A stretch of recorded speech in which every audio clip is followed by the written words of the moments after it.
Ligados e integrados. Realização Canal Rural.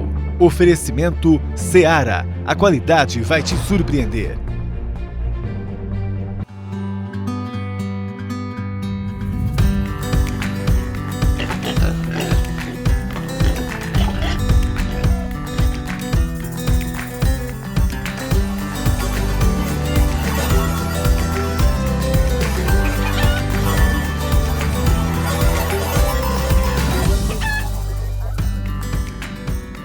Ligados e integrados no ar para você, um bom dia. E aí, como é que tá a sua quinta-feira? Quase fim de semana, né?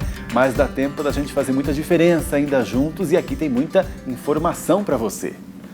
Hoje tem notícias sobre novos focos de influenza aviária e peste suína africana pelo mundo. Também vamos falar de uma praga comum nas granjas, que não é grave, mas incomoda bastante, hein? Então tem muitas dicas aqui para você também. Fique ligado e integrado. Essa edição, então, começa com a notícia de que mais de 130 perus morreram e outros 20 mil foram diagnosticados com a influenza aviária no norte da Alemanha. Foi em uma cidade vizinha àquela que nós já noticiamos aqui na semana retrasada. O tipo de vírus é o mesmo, o H5N8. Medidas de segurança foram reforçadas. A propriedade está em quarentena com acesso controlado e foi feita ainda uma desinfecção. A peste suína africana avança e um novo foco foi diagnosticado na Papua Nova Guiné, que é um país pequeno, bem perto da Austrália. Ocorreu dentro de uma aldeia. 396 animais, de repente, ficaram abatidos e morreram aos poucos. Isso aconteceu em 5 de março, mas o serviço veterinário do país só confirmou que se tratava da doença agora. A Organização Mundial de Saúde Animal pede agilidade nesses casos. Agora eu quero chamar a sua atenção sobre uma praga que já existe no mundo todo. Mas calma, tá? Porque não é nada grave. Apesar disso, o nosso setor está sabendo lidar bem com ele, para que não se torne um incômodo maior, né? Porque olha que pode incomodar, hein? Traz desconforto para as aves, pode até trazer outras doenças. Sabe de quem eu estou falando? Ele é bem pequenininho assim, ó. O cascudinho. E você sabe como evitar a proliferação? Muita limpeza, higiene, geralmente naquele período entre um lote e outro. Tem muito aviário nessa fase agora, então vão ser boas essas dicas aí que você vai ver na nossa reportagem. Aparentemente inofensivo, esse bichinho pode provocar estragos. O cascudinho é uma praga da avicultura que deixa qualquer produtor em estado de alerta. Seu ciclo de vida é de 89 dias. Apesar de pequeninos, os cascudinhos não passam despercebidos pelas aves nem pelos avicultores. O Alphitobius diaperinus, comumente conhecido como cascudinho, é um inseto exótico, ou seja, ele não é nativo aqui do continente americano, e sim veio da África. Tem diversas teorias de como ele possa ter chegado aqui. A vertente mais aceitável é que ele veio por navios, no meio de grãos, cereais e tudo mais. E ele anda intimamente ligado à avicultura contemporânea. São 4 fases de vida do cascudinho. Sim, o cascudinho tem a fase de ovo, passando para a fase de larva, pulpa e finalmente a fase adulta, né? Que daí eles vão se reproduzir e fecha o ciclo, continuando novamente. E por que o produtor deve se preocupar com a presença do cascudinho dentro dos aviários? Que risco o cascudinho pode trazer para um lote? Bem, a preocupação maior com o controle de cascudinho é sanitário, porque uma vez contaminado, o cascudinho pode perpetuar essa possível doença dentro de um lote e nos próximos que virão no galpão, né?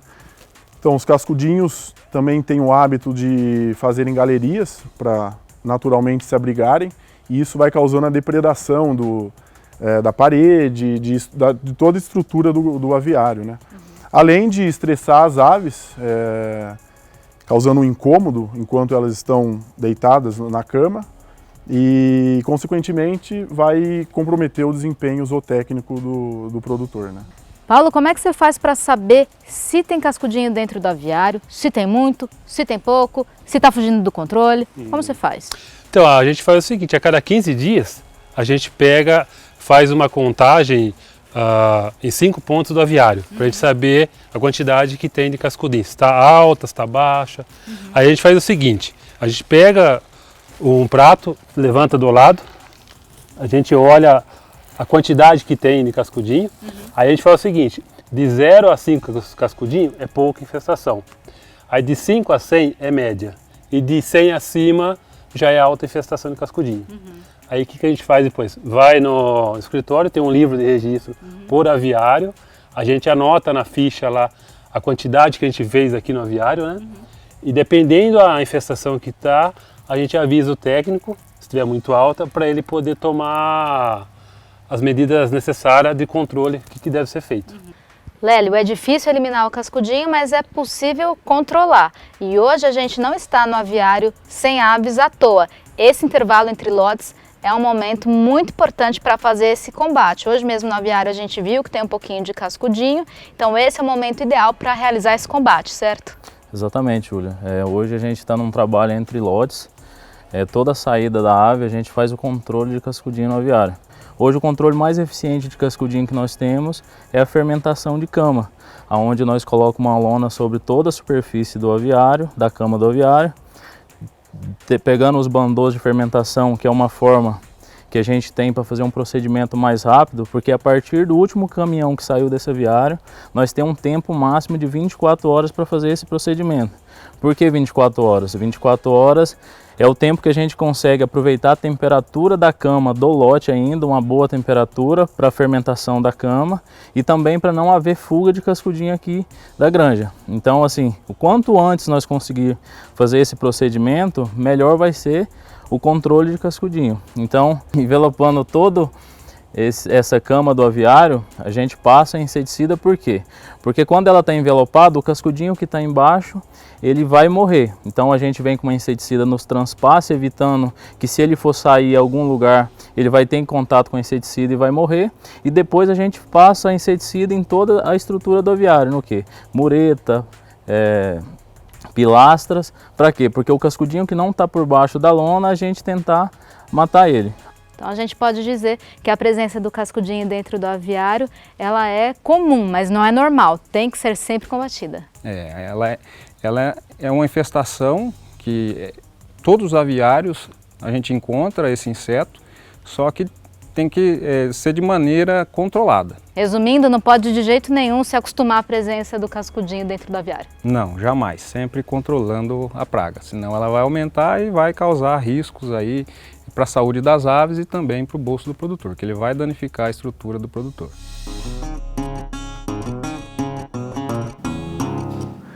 A gente tem mais para falar sobre ele aqui e por isso já convidamos o Maurício Marque, que é médico veterinário e vai tirar nossas dúvidas. Bom dia, Maurício. Bom dia a todos. É uma satisfação enorme estar participando aqui com vocês. Obrigado você por ter aceitado. Maurício, conta pra gente. Na reportagem a gente teve muitas dicas aí de como evitá-lo, né? Mas tem muito mais assunto aí, porque esse cascudinho tão pequenininho, ele pode trazer muitas doenças para as aves, né? Exatamente. Na verdade, pensando no contexto de avicultura de corte, né, moderna, sem dúvida alguma, esse tipo de inseto é um dos maiores incômodos que existe hoje, né? Ele é vetor de diversas doenças, como bactérias, vírus, fungos, micotoxinas, né? Pensando, por exemplo, nos vírus, ele é um vetor, ele é um disseminador do vírus da doença de Gumboro, do vírus da influenza, do vírus da doença de Marek, de fungos, como, por exemplo, aspergilos, pensando nas bactérias, por exemplo, ele é um vetor da salmonela, né, que é uma das doenças aí mais importantes hoje da avicultura de corte, né?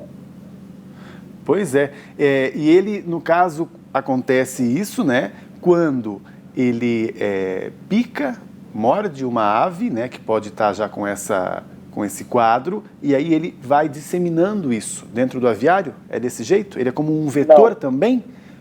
Ou Na ele verdade é o seguinte, essas doenças, né, esses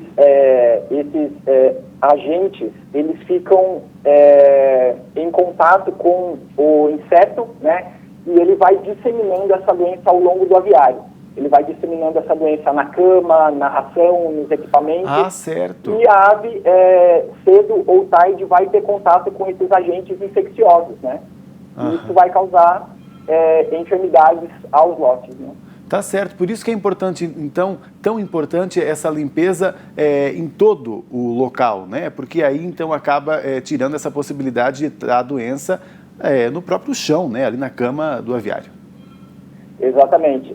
Hoje, um dos melhores métodos de você combater esse tipo de inseto é justamente você utilizar inseticidas químicos com registro no mapa, né? Seja eles líquidos ou sólidos, né? E também você higienizar a sua instalação, né? O seu aviário. Tá certo, então. Tá vendo como é legal a gente conversar, tirar alguma dúvida ou outra aqui? Importante, então, você buscar esses medicamentos aí, que são, então, todos licenciados pelo MAPA, inclusive, né? Já é bem conhecido esse tipo de produto no Brasil, você pode procurar conversar com o seu extensionista. Maurício, muito obrigado pela sua participação. Muito obrigado. E no meio dessa pandemia do coronavírus, você sabe, tem setores como a saúde, a segurança e o agronegócio que não podem parar. Então vamos ver agora mais um vídeo do Agro Não Para.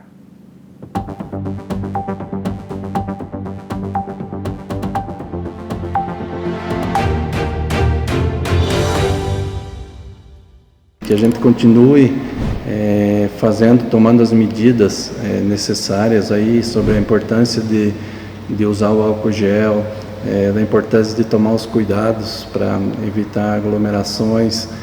A gente está bem consciente perante a esse problema, tomando algumas medidas aí nos produtores. A gente está visitando em casos de extrema necessidade, evitando aglomerações, reuniões.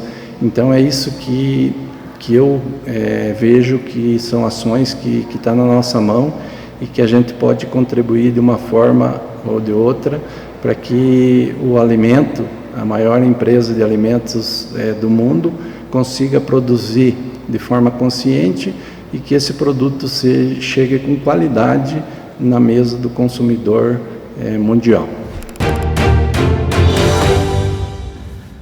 Vamos fazer um intervalo e depois você vai ver que o Ministério da Agricultura criou um comitê de crise para contornar os desafios do novo coronavírus. E tem ainda a previsão do tempo, então fique por aí.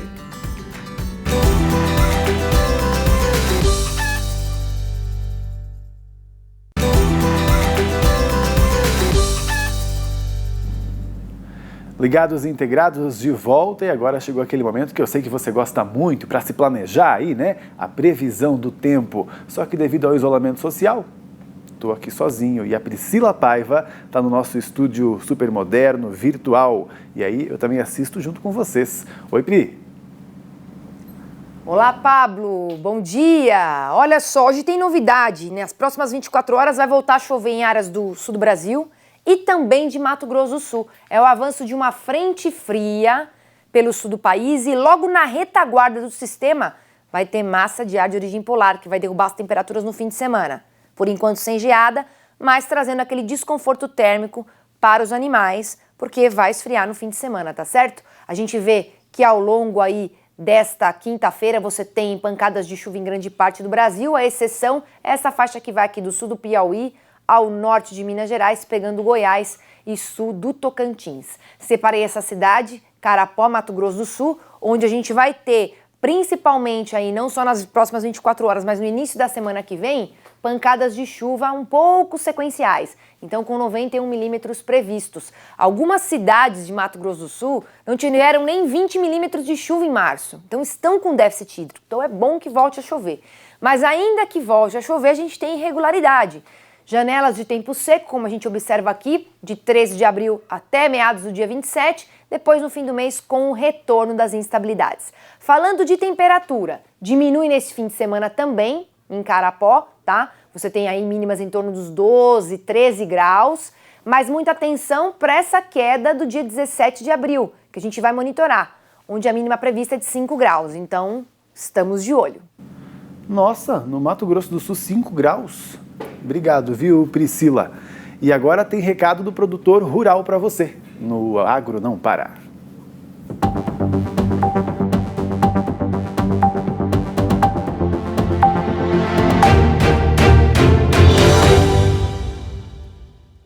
Venho hoje falar dessa epidemia que está acontecendo no Brasil, como no mundo inteiro. Pedir para quem possa ficar em casa, que fique em casa.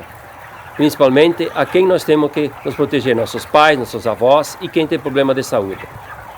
Nós não podemos parar, nós temos que continuar nossas atividades no dia a dia, pois os nossos animais dependem da gente. Os caminhoneiros precisam trazer os produtos para alimentar nossos animais, como também levar o alimento para vossas casas. Então, assim, o setor do agronegócio não pode parar. Obrigado. E para minimizar os impactos da pandemia do novo coronavírus, o Ministério da Agricultura criou um comitê de crise. É formado pelo secretário de Política Agrícola, o Eduardo Sampaio Marques, e mais 3 integrantes do MAPA, também da CONAB, a Companhia Nacional de Abastecimento, além da Embrapa. Eles querem subsidiar a ministra Tereza Cristina de informações sobre os produtores rurais, também com informações das indústrias de alimentos, assim como do comércio. E assim o Ministério pretende responder rápido a uma possível crise de abastecimento, buscando apoio de outras pastas do governo federal. E a gente vai conversar agora aqui na nossa sala com o Jorge Lima, que ele é advogado. Falar sobre esse assunto, por quê? Jorge, você vai entender já aí. Bom dia para você. Bom dia. Jorge, quando um produtor rural ou até mesmo um industriário do nosso setor, né, ele pode enfrentar uma dificuldade aí, por exemplo, logística, para entregar um produto ou para receber um produto. Que tipo de ajuda ele pode buscar? Quem ele deve informar primeiro? Perfeito. Na verdade, esse comitê, hoje formado no governo federal, ele tem tido uma interlocução bastante forte com o setor produtivo, até para podermos entender as dinâmicas e as diretrizes que são feitas tanto em nível federal quanto em nível estadual e às vezes nos próprios municípios. Então, na medida em que alguém tem alguma dificuldade com relação, por exemplo, ao acesso aos produtos para que possamos ter a alimentação dos animais em campo ou para que possamos ter um escoamento de produção, a comunicação é feita primeiro em caráter local e depois em caráter regional para então ser informada nacionalmente. Isso tem uma dinâmica bastante rápida, até porque está tendo uma interlocução entre os estados e a União de maneira efetiva, e o setor produtivo também está organizado através das suas entidades, tanto em nível estadual quanto em nível federal, como é a BPA, que representa, por exemplo, o setor produtivo agroindustrial de aves e suínos no Brasil, né? Então, as informações chegam de maneira muito rápida por meio de grupos de discussão em WhatsApp ou até mesmo pela ligação telefônica para pessoas-chave. Há pessoas-chave previamente determinadas para essas ações. É muito, muito importante nós entendermos que nós temos aqui 2 aspectos envolvidos bastante relevantes, um deles que é a manutenção da produção da cadeia alimentar, no nosso caso de proteína animal, ou seja, corroborando aquilo que a própria ministra Tereza Cristina colocou, né, não vai faltar alimento, o setor produtivo está atento, mas ao mesmo tempo tomando ações em cada plano para resguardar a saúde. A gente está com uma falha na ligação aqui do Jorge, vamos ver se ela se restabelece. Enquanto isso, eu resumo para você aqui.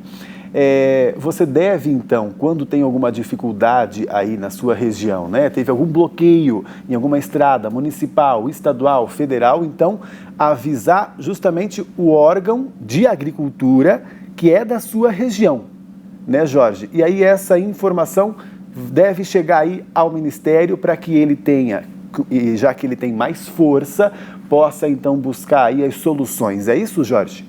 Isso, na verdade há um monitoramento, há comitês de crise normalmente locais, regionais e esse comitê de crise nacional, né? Então, todos eles acabam fazendo uma interlocução. É necessário que em nível nacional o Ministério tenha um monitoramento de eventuais pontos críticos que possam estar hoje sendo gargalos na condução da produção alimentar no Brasil. E você aí de casa realmente, viu, não estranhe, você realmente é também um vigilante, né, para que tudo funcione, né? É um direito nosso, assim como também somos vigilantes aí dos políticos que nos representam, né?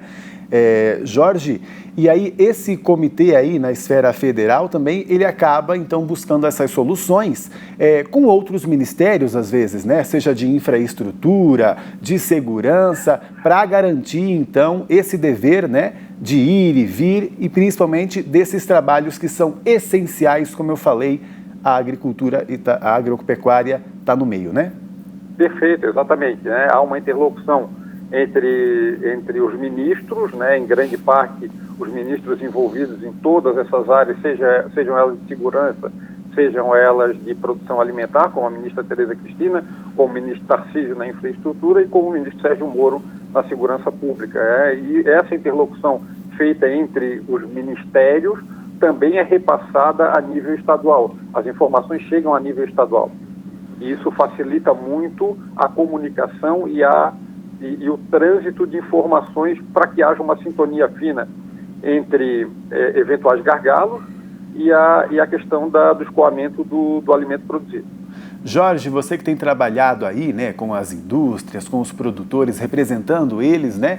Só para a gente atualizar aqui rapidamente, de início lá o pessoal ficou um pouco, né, assustado, a gente pode falar isso justamente dos políticos, né, que alguns bloquearam aí algumas estradas pelo Brasil, mas hoje já está tudo mais tranquilo, né? Sem dúvida alguma, né? No início,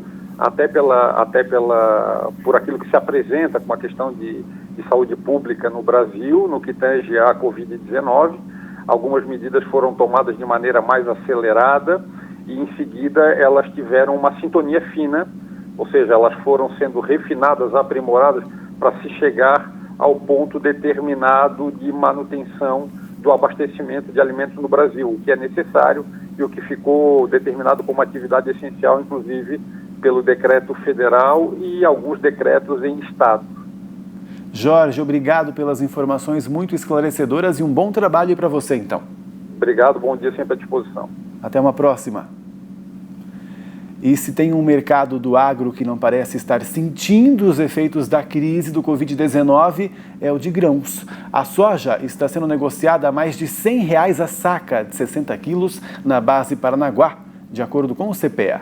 A alta demanda doméstica e também externa são os principais fatores, junto com o dólar a mais de R$ 5,20, o que também beneficiam o milho, que na base Campinas está há dias sendo negociado a R$ 60 a saca.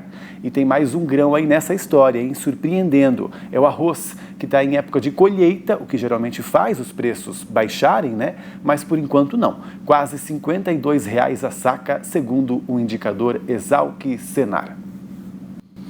E agora tem mais recado do produtor rural, vem de Carapó, Mato Grosso do Sul.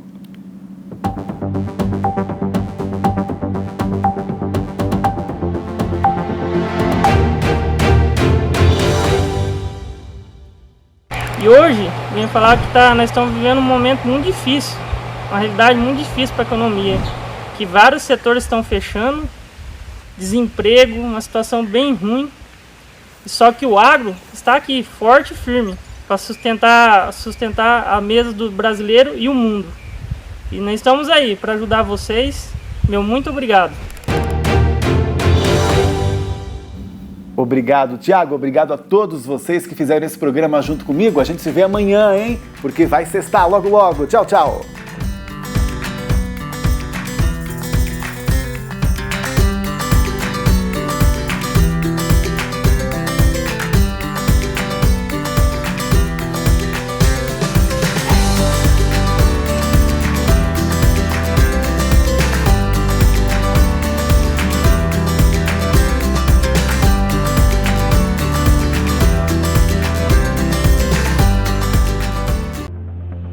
Ligados e integrados. Realização Canal Rural. Oferecimento Seara. A qualidade vai te surpreender.